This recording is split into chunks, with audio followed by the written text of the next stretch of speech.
So as I mentioned in my last post, conditions such as Osgood-Schlatters and severs are growth plate conditions. So basically what happens is as kids grow, their bones grow really quickly, but sadly their muscles can't quite keep up with the bones.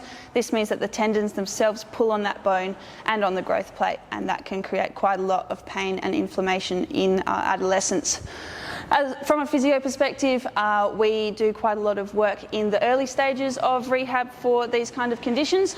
So often with kids, say with severs, so that's for the calf muscles down on the heel, we start off with lots of isometric work. So isometrics are holding our position, so we're literally just getting them started in a calf raised position, holding for 10 to 20 seconds. And then as they start to improve, those tendons start to feel a bit better and a bit stronger, then we'll start to give more load over to the S&C coaches who can do a bit more work in that kind of space. Yep. And exactly like Jess touched on in the previous post, it's going to be a matter of prioritising what's most important in terms of sporting. So if you can give up some school sport and focus more on that district club level, that's going to be ideal, and that's going to be a lot of communication between the physio and the coach and the team sport coach as well in terms of managing their training load, what's most important, how much time they actually need to rest, do they need to rest at all, and working all that out.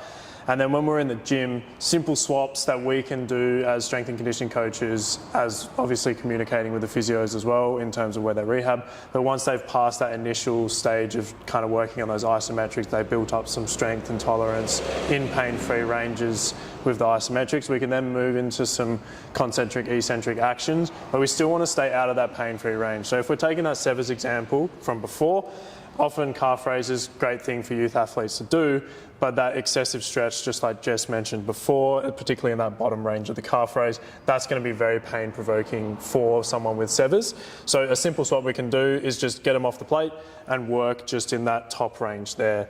And once we've got clearance from the physio, they've gone, all right, they've passed that stage, then we can move back into some more ballistic movements, things like pogo hops, and then other hopping actions as well, which is going to be perfect for getting them back into their sport, because that's the type of muscle actions that they're going to be experiencing once they get there.